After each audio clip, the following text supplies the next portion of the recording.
देखिए, हम एनडीए के साथ मिलकर चुनाव लड़ेंगे।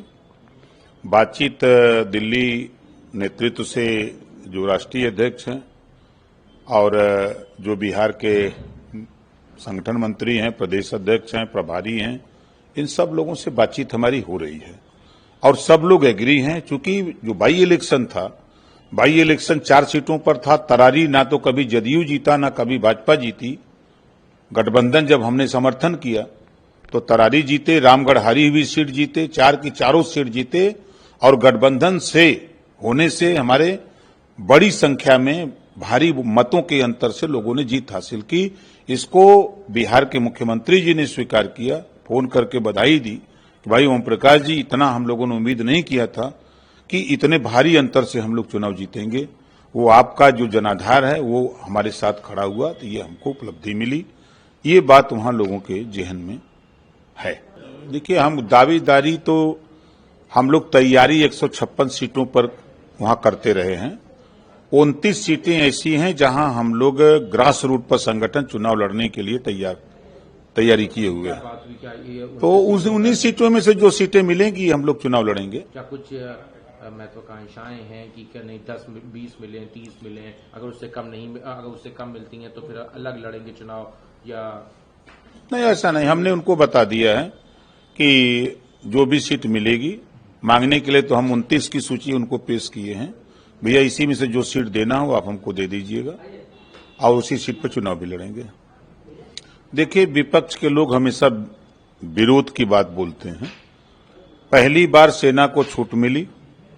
आतंकवादी गतिविधियों में लिप्त पाकिस्तान और आतंकवाद से पूरी दुनिया में जो देश परेशान है, सारे लोग मिल करके आतंकवाद को खत्म करना चाहते हैं और विपक्ष के लोग चाहते हैं कि आतंकवाद जिंदा रहे और सिर्फ मुस्लिम वोट लेने के लिए ये लोग उन आतंकवादी देशों के साथ सुर में सुर मिलाते हैं और कोई बात नहीं है। इनको अपने देश की भी चिंता करनी चाहिए। अपना देश कैसे सुरक्षित रहे, अपने देश के लोग कैसे खुशहाल रहें, इस पे उनको चर्चा करनी चाहिए। तो वो बिना मतलब का चर्चा करते हैं। प्रधानमंत्री ने ये भी उनको सबक सिखाया। देखिए, जो मंशा प्रधानमंत्री जी की, वही मंशा पूरे देश के लोगों की और क्लियर कट पूरे देश ने, पूरी दुनिया ने देखा कि पाकिस्तान के अंदर 100 किलोमीटर अंदर घुस करके 9 आतंकवादी ठिकानों को ध्वस्त किया और महादेव ऑपरेशन जब हुआ तो देखा कि आतंकवादियों को मार गिराया गया। तो इससे विपक्ष चिंतित है कि आतंकवादी क्यों मारे जा रहे हैं, उनकी सुरक्षा क्यों नहीं हो रही है। ये लोग सुरक्षा चाहते हैं और पूरी दुनिया के लोग आतंकवादियों का सफाया चाहते हैं।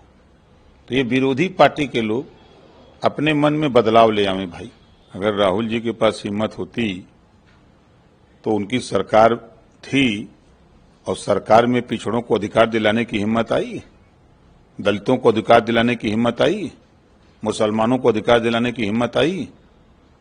दूसरे को तो कह रहे हैं आप में क्या हिम्मत आई। आप हक लूटने के लिए पिछड़े दलित अल्पसंख्यक को खाली वोट के लिए आप लोग बात करते हो। उनको हिस्सा कौन दिलाएगा? उनको बेहतर शिक्षा, स्वास्थ्य, रोजगार, नौकरी की बात जब टाइम आता है तो भूल जाते हो और चुनाव का टाइम आता है तो वोट के लिए याद आते हैं। जब किसी चीज के विरोध करना है तो लोग विरोध करते हैं, जबकि ना तो चीन ने कब्जा किया है। अगर कब्जा किया है तो उसको वो उजागर क्यों नहीं करते, खाली कहते हैं। कहने से नहीं होगा कि आप एक आंकड़ा प्रस्तुत करो कि इतना हेक्टेयर जमीन जो है फला जगह जब